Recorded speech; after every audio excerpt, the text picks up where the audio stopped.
Alright, we are live. Hello everybody. We're gonna wait for some people to get here. Then once they get here, I have to say something. Still a caffeine queen, by the way. Caffeine queen.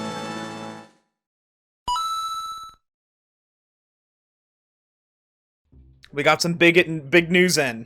So this is gonna be in a YouTube video. Yeah, everybody say hi YouTube in chat. Say hi to YouTube. Hi YouTube. Hold on, let me switch to the thing. Let me switch to the epic view.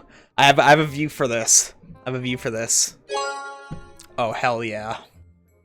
So we got some news on Overwatch 2, and how the Battle Pass is gonna work in particular. What Overwatch has done here, regardless of what, like, many people think about the Battle Pass system, is just inherently bad for the game. Inherently bad for how the game works. So they've decided to make it so that new characters that are introduced into Overwatch 2 are now a part of the Battle Pass unlocks. So for those of you who don't know what a Battle Pass is, a Battle Pass is basically a large list of items that are put under levels. You'll get like 1, maybe 2 items per level, and as you play the game, you gain XP that can be put towards that Battle Pass to help you level up to gain the items per every level. Now, there's 2 ways in which you can do that, or at least which most games make you level up. You can level up by playing the game, or you can level up by completing challenges, which is getting you to, like, do a specific thing in the game for XP. Or you could do it both ways, you know. I think a lot of games use both. And Overwatch 2 is also going to do it that way, it seems. Which is also annoying, and I'll get into that later. The first thing I wanted to talk about was why it's such a bad decision to make it so that characters in Overwatch in particular are locked behind the Battle Pass. So Overwatch is a game where you have multiple characters, and they all have their own set of abilities.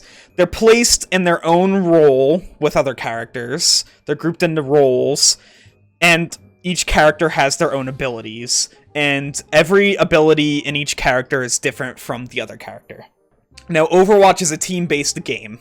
In Overwatch, you have 2 teams that fight against one another, and it's very important to pick characters that synergize well with one another, while also shutting down the enemy team. Shutting down the enemy team is very important, and synergizing well with one another is also very important. Having characters in a game like Overwatch being locked behind a Battle Pass is going to make the game so much harder to play. It's going to make it so that you have to grind in order to unlock these characters, which is bad because it means that you could lose games just based off of not having a character that you would need for the situation. Or maybe the enemy team runs a character that is shut down really well by a character, but you can't have that particular character to shut down the enemy team because you haven't unlocked it yet. So it's bad for that reason, but it's also bad because it's going to make the game inaccessible to new players. It's really difficult to play a game like Overwatch and to experiment with the different heroes to see which one you might like the most whenever you don't have all of the heroes unlocked. And the unfortunate thing about all of these being locked behind the Battle Pass is that, knowing Blizzard, they will probably put the characters toward the end of the Battle Pass, so that it will force you to grind really heavily to play the game more, but the main incentive for Blizzard here is for them to actually just make the grind so ridiculous to the point to where people feel the need to put their money into the game so that you can get that character. I understand that a lot of people, since Overwatch 2 is going to be a free-to-play game, I understand that a lot of people are going to be like, well, you know, it would make sense for them to do that so that they could get money to compensate for it being free to play. And to that, I just don't think that that's a very... I don't think that that justifies it at all. In fact, people would have to spend more money into the battle passes than they would if they just, like, made the game, like, a full $60. Many of the pricings that I saw online, we don't actually know the exact pricing for the battle pass yet in order to get the premium unlocks. We don't know the price exactly, but most people say it's going to be around like $20 because there was a Watchpoint Pack that came out and you could get the first game as well as like the first season of Overwatch 2, that battle pass, and it was like $40. And at around this time, the first game's around $20. So people think that it's going to be around $20, but I've seen estimates as low as to $10. There's really no way to know how much it's going to be, but given this decision, I don't have enough of faith in Blizzard to make it so that it's not $20. Or maybe even more. Some people have said 40 because of the Watchpoint Pack. I think that that's completely absurd, but I wouldn't put it past Blizzard. But I think that 20 is a safe estimate as of right now. So, $20. Every 9 weeks, there's going to be a new battle pass. $20 every 9 weeks. In about 3 of those cycles, you have yourself a new game. $60. $60, the amount for a new game. And even going past that, because there's going to be more seasons than just that time period, you're going to end up spending more on the battle pass than you would for the actual game. And, you know, although I would be upset with that if mechanics of the game weren't locked behind it, mechanics of the game are locked behind it. So, people are going to be put in the situation where they are going to have to pay money for the... Like, they're pretty much going to have to pay money to get these characters if they want to make sure that they aren't hindered while playing the game. And that's just bad. That's just really bad. If we got the pack, do we get the first season for free? Yes. Well, not for free, because you got the pack, but yes, if you get the Watchpoint Pack, you have the first season. It's possible that they make it so that if you grind through the whole first season, you can buy the second season. But even if you buy the Battle Pass, if they have the characters in the later tiers, you're going to be incentivized to spend even more money to level yourself up on the Battle Pass to get the characters even faster. Because in Overwatch, every single time they release a new character, the character's broken. Just straight up, just broken. Like, you pick the character and you have, like, a really big increase in your chances of winning. Just straight up. And a lot of games like that do this. I'm just really not looking forward to possibly losing games because somebody on my team doesn't have the new character. Because, like, you know, maybe they didn't, I don't know, maybe they don't have the money to pay, to get the newer tiers in the Battle Pass. The characters aren't locked behind a paywall or anything, they're still put in the free route on the Battle Pass. The problem is we don't really know where. And also, it's going to encourage elitism in the game. You know, if you don't have the character, people will be like, well, you know, why didn't you grind enough to get it? Or like, well, do you just not have the money to get it or something? It's like tons of shaming things like that I think are really unnecessary and can be easily avoided from the developer standpoint. But the worst part of this all, and I want to say I don't trust Blizzard to make it so that, like, the seasons can be accessed, like, even if, like, a new season comes out, is we don't know if you're going to be able to unlock content from previous seasons. So, like, say if we go from Overwatch 2 Season 1 to Overwatch 2 Season 2, we still don't know if you're going to be able to unlock all of the things from the first season. Which is really scary. And that makes, like, since they're, like, putting characters behind this, that could make it so that, like, people are just gonna, like, throw their money at the screen trying to get these characters. And it's just going to hinder the experience of Overwatch in general, you know? If you make it so that it's impossible to unlock a character if you're not in the right season, like, what happens if somebody joins, like, 10 seasons in? Like, say there's, like, 20 new characters, right? It's like, what do they do then? They just have, like, so much of the roster just blocked out, and they can't do anything about it, and they have to wait till later?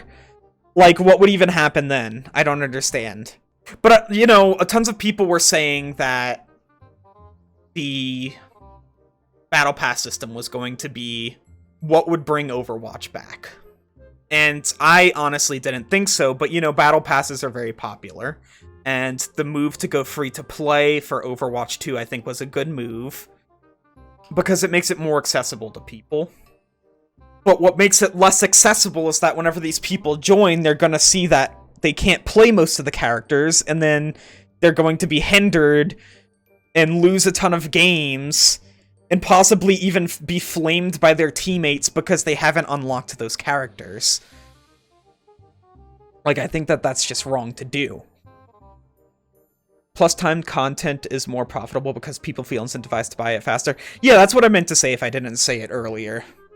So yeah, no, I mean, like, the thing is, like, and I wouldn't put it past them, right? I wouldn't put it past them to make it so that, like, you can unlock this content whenever. Like, to make it so that you can't do that. To make it so that you can't unlock this content whenever. And it would be a good business move for them, right? Because the fear of missing out is going to be so great. Especially since there are mechanics behind this now. The fear of missing out is going to be so great that people are going to be practically, like, throwing their money at the screen. It's going to be insane. So much people are going to buy it. I might even do it. I probably will. Honestly, if they do that, I probably will put money into this. And the thing is, I don't blame people for putting money into this. They have to. If they want to enjoy Overwatch 2, they have to. Like, Blizzard knows what they're doing with this. They know exactly what they're doing with this, and their move to get rid of the first game is honestly also, like, really scary, because it feels like a move where, like, I don't know if they intended for this or not, but it's making it impossible to, like, protest the game, or possibly even enjoy Overwatch without it being the second game, you know? Like, you can't go back to Overwatch 1, you're forced to play Overwatch 2 if you want anything Overwatch. And it's just really bad. Dude, like, considering the toxicity, amount of money that people are gonna have to put into this, how much it's gonna hinder the game for anybody who tries to come in new, as well as, like, people who are currently playing.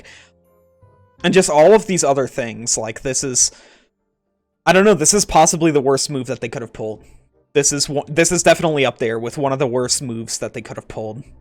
Like, this is a very money-hungry move by Blizzard. And it is not something that is done to improve, like, the quality of the game, or quality of life for the consumers, or anything. This is purely just to get them more money, and I think that it's pretty gross. I hope that whenever I go on Overwatch 2, I'm going to enjoy it, but it's going to be very difficult for Overwatch not to feel like a 9-to-5 job while I'm grinding to get every character in the game, right? Like, let's forget cosmetics for a moment, because, like, you know, like, the cosmetics are still, like, a big incentive for the game, but, like, these are literally mechanics that you need to play the game. They're mechanics that you need to play the game, because of how Overwatch works, you need these mechanics, and you need these characters. And you have to go through the Battle Pass to get them. I guess the best thing that we can do is just hope that Blizzard makes it so that it isn't gone forever if you miss one season. That's basically what I have to say about that. Oh! One more point that I think is really annoying about the Battle Pass, right? So, they're going to introduce challenges into Overwatch 2. Overwatch isn't really a game where you can do that. So, depending on what the challenges are, the challenges might even be character specific, which would be really bad. But, like, depending on what the challenges are, it's possible that you could just basically be doing stuff like getting a certain amount of eliminations or getting a certain amount of, like, assists and stuff like that. But it's also possible that it could be, like, getting environmental kills with Lucio, or, like, I don't know, anteing, like, 50 people with Ana or something. And it's just, like, putting challenges in Overwatch is a bad idea because it pulls away from doing stuff that will help you and your team, like, win, and it incentivizes you to do very specific things. Like, those things can help you and your team win, but if you're going into a match just trying to do that one thing, then you could end up throwing your games a lot. And that's really bad, especially considering that we're working to get characters now. It's like people have a really, really heavy incentive to work with those challenges if they don't just end up paying for everything to begin with. They have a really heavy incentive to work with those challenges. And that just makes playing Overwatch even more miserable because you just might get like... You might get, like, a Lucio who tries to go into the back line and, like, 1v3 while trying to get environmental kills on people just because they want to unlock the character so that they aren't left in the dust whenever the next season comes out and they don't have to deal with possibly losing their games because they don't have the new character. But the thing is, they're already working to lose their games because they're working too hard on the challenges. It's just pulling, like, Overwatch 2 is doing so much to pull away from the core game, and I really don't appreciate it. And I think that's the main things that I wanted to say. Oh god, yeah. I mean, even then it's still such a bad move, because, like, well, that makes it... That doesn't solve anything, because then they're still doing the challenges that are encouraging to do something that, like, could help you in the team fight, but doesn't necessarily always, you know? Rounds one.